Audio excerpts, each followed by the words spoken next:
प्रभु तेरी वाणी जीवन की रोटी, नैनों की ज्योति अंधेरा मिटाती।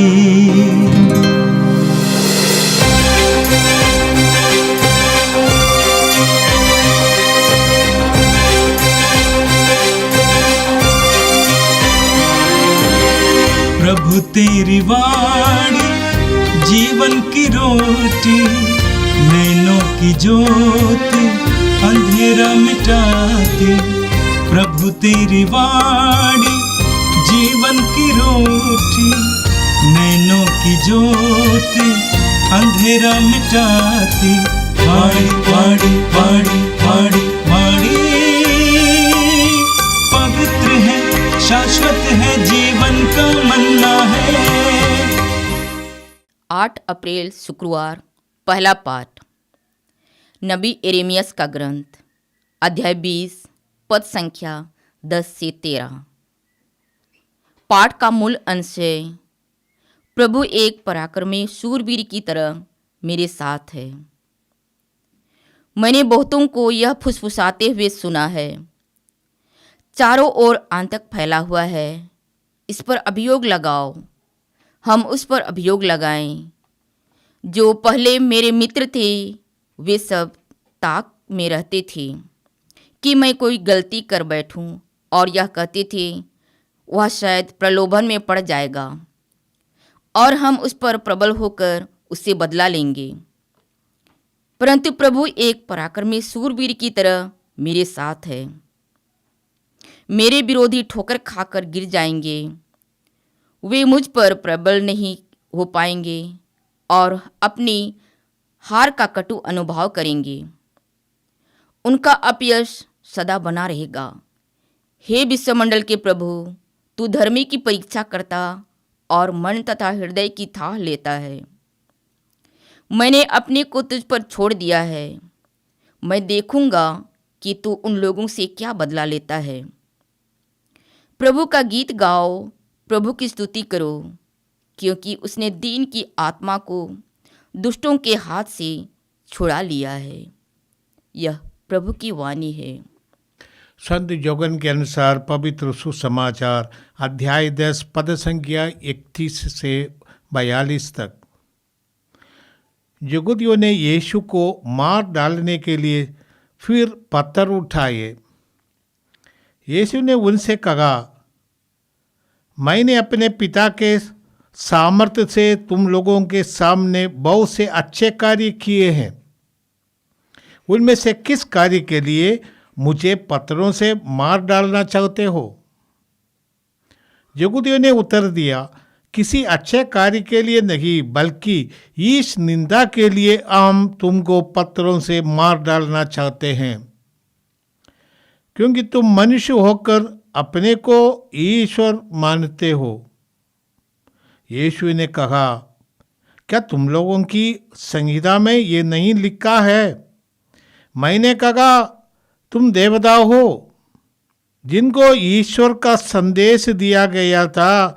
यदि संहिता ने उन्हें देवता कहा और धर्मग्रंथ की बात टल नहीं सकती, तो जिसे पिता ने अधिकार प्रदान कर संसार में भेजा है, उससे तुम लोग ये कैसे कहते हो? आप ईश निंदा करते हैं, क्योंकि मैंने कहा मैं ईश्वर का पुत्र हूं। यदि मैं अपने पिता के कार्य नहीं करता तो मुझ पर विश्वास ना करो, किंतु यदि मैं उन्हें करता हूं तो मुझ पर विश्वास नहीं करने पर भी तुम कार्यों पर ही विश्वास करो, जिसे तुम ये जान जाओ और समझ लो कि पिता मुझ में है और मैं पिता में हूं। इस पर उन्होंने फिर यीशु को गिरफ्तार करने का प्रयत्न किया, परंतु वह उनके हाथ से निकल गए। यीशु यरदन के पार उस स्थान लौट गए जहां पहले योगन बपतिस्मा दिया करता था और वहीं रहने लगे। बहुत से लोग उनके पास आए। वे कहते थे, जोगन ने तो कोई चमत्कार नहीं दिखाया, परंतु उसने इनके विषय में जो कुछ कहा वह सब सच निकला, और वहाँ बहुत से लोग उनमें विश्वास करने लगे। यह प्रभु का दिव्य सुसमाचार है। क्रिस्त प्रभु की जय। प्यारे भाई और बहनों, आज का प्रथम पाठ हमने यिर्मयाह नबी के ग्रंथ से सुना है। यिर्मयाह नबी यहूदियों के बीच ईश्वर के द्वारा अभिषेक होकर भेजे गए नबियों में एक महान नबी है, प्रमुख नबियों में से एक है। परंतु यिर्मयाह को जो दौत्य ईश्वर ने दिया था वो आसान दौत्य नहीं था। यहूदियों को पश्चाताप का संदेश देकर उनका मन परिवर्तन करके उनको ईश्वर की ओर मोड़ देना, नहीं तो उनका सर्वनाश की घोषणा करना, ये दौत्य था यिर्मयाह का। ये मुश्किल दौत्य था। यहूदी न तो पश्चाताप करने के लिए तैयार है, न तो अपनी जिंदगी को बदलने के लिए तैयार है। वो अपनी इच्छाओं को पूरी करने के लिए जहाँ तक कि मिस्र से भी वो संधि करने के लिए तैयार था। और यिर्मयाह ने उनको भविष्यवाणी करके आह्वान किया कि तुम्हारे ऊपर विपत्ति आने वाला है और यरूशलेम का बर्बादी हो जाएगा, तोड़ा जाएगा मंदिर, सब कुछ बर्बाद हो जाएगा, इसलिए पश्चाताप करो। परंतु लोग उनको सुनते नहीं। उनके साथ भी देखने वाले उनके खिलाफ षड्यंत्र रचने लगा। इसलिए नबी कहते हैं, थोड़ा पहले ही नबी कहते, जब मैं सोचता हूँ मैं उसे बुला दूँ, ईश्वर को बुला दूँ, या ईश्वर की वाणी को बुला दूँ। ये कहते हैं कि मैं कभी फिर उनका नाम पर भविष्यवाणी नहीं करूँगा, तो उसका वजन मेरे अंदर एक धधकती आग जैसा बन जाता है। वो कहता है मैं चुप नहीं रह सकता। ईश्वर की वाणी मेरे हस्तियों में धधकती आग के धधकते उमड़ पड़ती है। इसलिए कहता है मैं उसे दबाते दबाते थक जाता हूँ और अब मुझसे नहीं रह जाता। क्योंकि वो कहता है कि प्रेरणा, प्रभु की आत्मा की प्रेरणा उनको ये जो कहने का है उसको प्रेरित कर देते हैं, और उनकी वाणी सुनकर लोग उनके खिलाफ हो जाते हैं। आज का पाठ नबी हमें थोड़ा आश्वासन देते हैं। वो अपने जीवन में आश्वासन का कारण समझ लेते हैं। आज का पाठ जो हमने सुना है उसमें नबी कहते हैं कि मैंने बहुतों को ये फुसफुसाते सुना है, चारों ओर आतंक फैला हुआ है, उस पर अभियोग लगाओ। मेरे साथ रहने वाले लोग भी मेरे खिलाफ हो गए, फिर भी नबी कहते हैं मेरे साथ ईश्वर है, मैं अकेले नहीं, जिसने मुझे भेजा है वो मेरे साथ है। जब कहते हैं परंतु प्रभु एक पराक्रमी शूरवीर की तरह मेरे साथ है, मेरे विरोधी ठोकर खाकर गिर जाएंगे। क्योंकि प्रभु मेरे साथ होने के कारण मैं प्रभु का कार्य संपन्न कर सकता हूँ। जिन्हें प्रभु का अभिषेक मिला है उनका कार्य इतना आसान नहीं हो सकता। कलीसिया में भी हम देखते हैं संत पिता फ्रांसिस, जिन्हें प्रभु ने नियुक्त किया है संत पिता का कार्य करने के लिए, पेतरुस के उत्तराधिकारी के रूप में कलीसिया का नेतृत्व करने के लिए वो बहुत कुछ करना चाहते हैं, परंतु बहुत लोग उनका विरोध भी करते हैं। हमारा विरोधी बाहर के लोग नहीं, कलीसिया में भी हम देखते हैं सुसमाचार की सेवा में लगे हुए लोगों का विरोधी शायद कोई बाहर का लोग नहीं, अंदर के लोग विरोध करते होंगे। बहुत लोग अपने घमंड, अपने स्वार्थ के कारण विरोध करते होंगे। हर एक कार्य में साथ देने वाले लोग, जैसे यीशु के साथ देने शिष्यों का जिम्मेदारी था, परंतु उनमें एक जुदास निकला और दूसरे भी लोग उनके साथ देने के जिम्मेदार लोग उनका साथ नहीं दिया। उसी तरह यिर्मयाह से भी अनुभव करने लगा और वो कहते हैं जिसने मुझे ये जिम्मेदारी दी है वो मेरे साथ है। हमें ये याद रखना चाहिए, हमारा पिता हमारे साथ है, हर कार्य में हमारे साथ है। जिन्होंने हमें इस दुनिया में भेजा है वो हमारे साथ देगा जब तक हम उनसे जुड़े रहेंगे। और समस्या के लिए हम समाधान ढूंढ निकालेंगे जब ईश्वर के साथ हम काम करेंगे। नबी भी ये समझ लेता है। नबी कहते हैं, विश्वमंडल का प्रभु तू धर्मी की परीक्षा करता और मन तथा हृदय का थाक लेता है। परीक्षा हमारे जीवन में होता है, प्रभु हमारे साथ है, हम अटूट रिश्ता बनाए रखे। आज नबी इसलिए कहते हैं, भाई प्रभु का गीत गाओ, प्रभु की स्तुति करो। हर संकट में हम ये सोच ले हमारी समस्याओं का समाधान प्रभु में है, प्रभु के पास है, और हम जब प्रभु से जुड़े रहेंगे और समस्याओं का समाधान मिलेगा। और उसका एकमात्र है प्रभु की स्तुति करना, आराधना करना, दुख में सुख में हर बात प्रभु की स्तुति आराधना करना। इससे महान उत्तम प्रार्थना और नहीं है।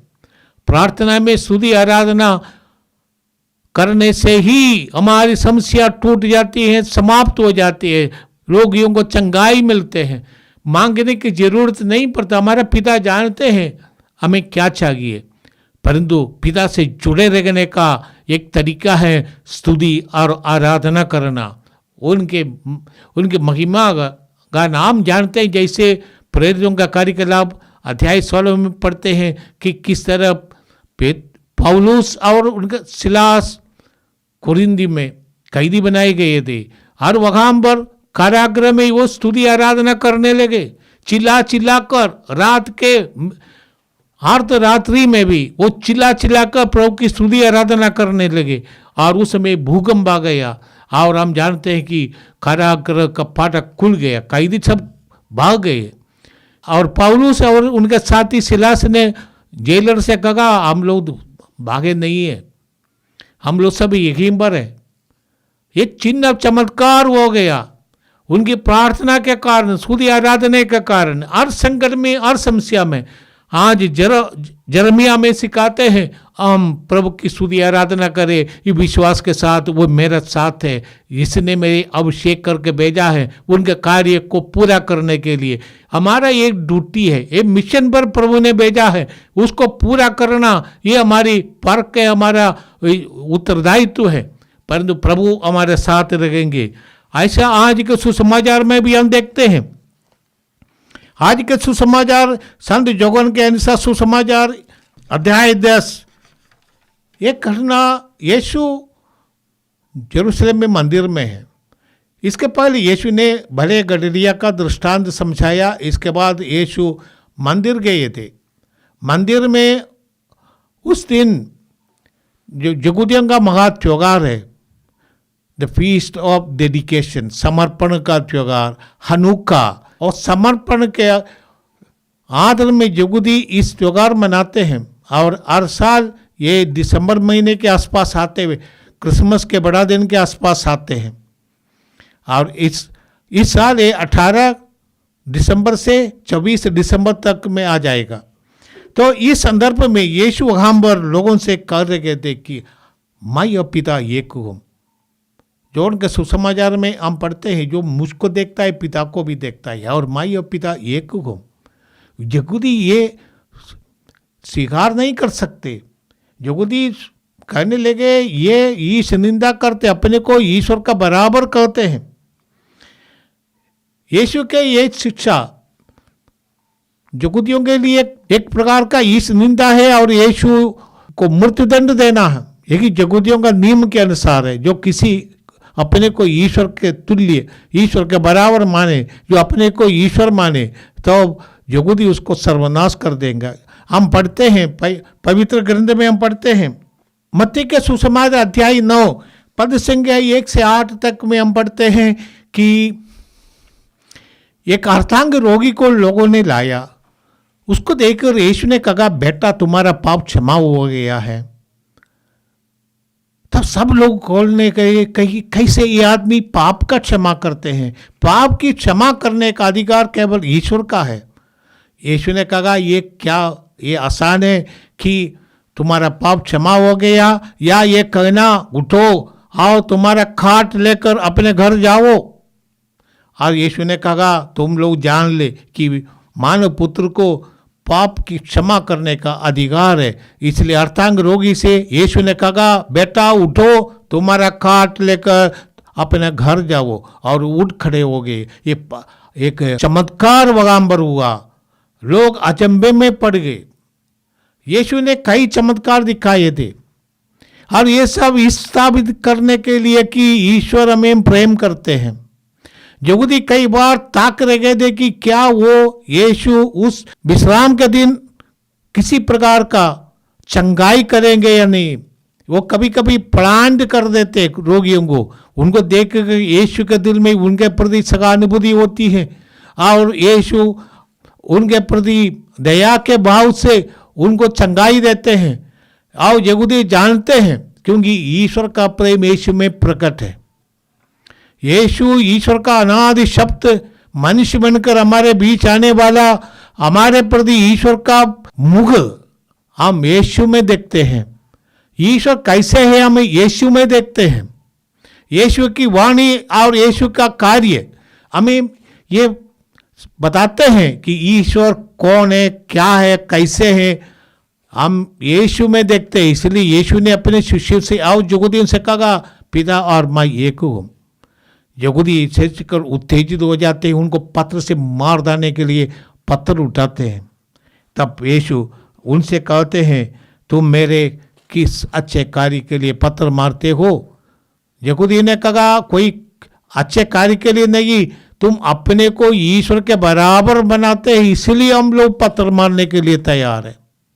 प्रभु यीशु ने कहा तुम्हारे धर्म ग्रंथ में लिखा है, शास्त्र 82 पद संख्या 6 में हम पढ़ते हैं मैं तुमसे कहता हूं कि तुम देवता हो। यह संदर्भ यही है, ईश्वर ने न्यायाधीश को न्याय करने के लिए नियुक्त किया है। न्यायाधीश पवित्र ग्रंथ के आधार पर ही न्याय करेंगे। विधि विवरण ग्रंथ अध्याय 1 पद संख्या 17 में आज विधि और निर्गमन ग्रंथ अध्याय 21 पद संख्या 6 में भी पढ़ते हैं न्यायाधीशों के बारे में, क्योंकि ईश्वर ने उनको नियुक्त किया है। ऐसे न्यायाधीश को यदि धर्म ग्रंथ कहते तुम ईश्वर हो, तो प्रभु यीशु उनसे कहते हैं ईश्वर का अनादि शब्द दो लोगोस जो मांस बनकर हमारे बीच आया, क्या वो ईश्वर नहीं? ईश्वर के शब्द सुनने वाला यदि ईश्वर है तो ईश्वर का शब्द स्वयं मनुष्य बनकर हमारे बीच आया कि वो ईश्वर ही है। प्रभु ने इसलिए कहा मैं और पिता एक हूँ। अब प्रभु ने आगे यहूदियों से कहा यदि तुम इस पर विश्वास नहीं करते तो तुम कम से कम मेरे कार्यों को देखो। जो कार्य मैं करता हूँ वो ईश्वर का कार्य है। चंगाई देना और मृतों को जिलाना, जैसे जौन के शिष्यों को यीशु ने समझाया तुम जाकर जौन को बताओ। हम पढ़ते हैं लूकस का सुसमाचार अध्याय 7 पद संख्या 22 में हम पढ़ते हैं यीशु ने उनसे कहा जाओ तुमने जो सुना और देखा है उसे जोगन को बता दो। अंधे देखते हैं, लंगड़े चलते हैं, खोड़ी शुद्ध किए जाते हैं, बगरे सुनते हैं, मुर्दे जिलाए जाते हैं, दरिद्रों को सुसमाचार सुनाया जाता है। ये महान कार्य है, ये मनुष्य नहीं कर सकता।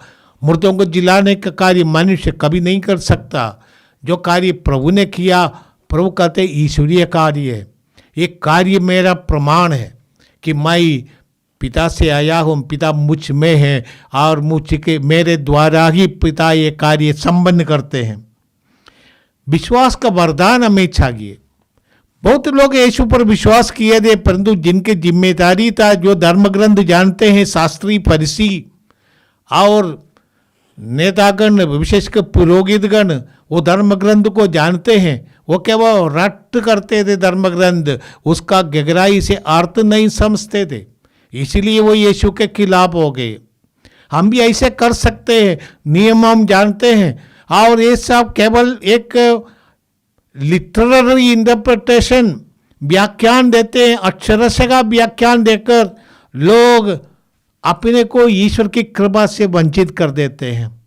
और ये बिना असर का नहीं, आपको परिवर्तित कर देंगे। जो पवित्र वचन हम सुनते हैं उसको हमारे जीवन में रहने दे।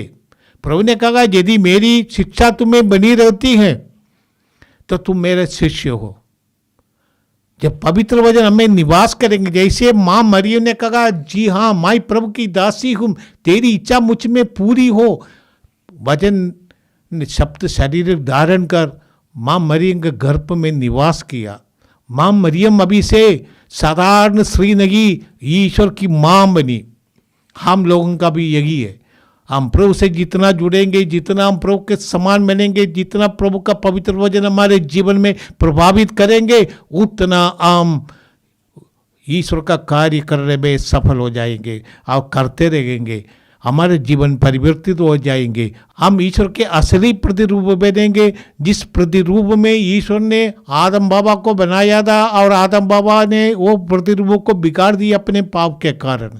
हम पश्चाताप के द्वारा ईश्वर का नया प्रतिरूप बनेंगे और ईश्वर का पुत्र पुत्रियाँ बनेंगे। आइए हम प्रभु को धन्यवाद देते। हम प्रार्थना करें। पिता, हम तुझे धन्यवाद देते हैं, तेरे पुत्र यीशु ने हमें समझाया है कि ईश्वर हमारे साथ है। यीशु ही ईश्वर हमारे साथ है, इम्मानुएल, सदा हमारे साथ रहने वाला। उनके पवित्र वचनों को आत्मसात करने में तू हमें शक्ति दे। हम पवित्र वचन को हर दिन खाए, रोज की रोटी के द्वारा हम इस पवित्र वचन को अपनाए और ये हमारे जीवन को परिवर्तित करे। हमें हर प्रकार की बुराई की शक्तियों से, अंधकार की शक्तियों से तू मुक्त कर। हमारे परिवारों में तेरा पवित्र वचन जिंदा रहे। ये प्रभु, ये प्रार्थना हम करते हैं हमारे प्रभु क्रिस्त के द्वारा। आमीन। प्रभु तेरी वाणी जीवन की रोटी, नैनों की ज्योति अंधेरा मिटाती। वाणी वाणी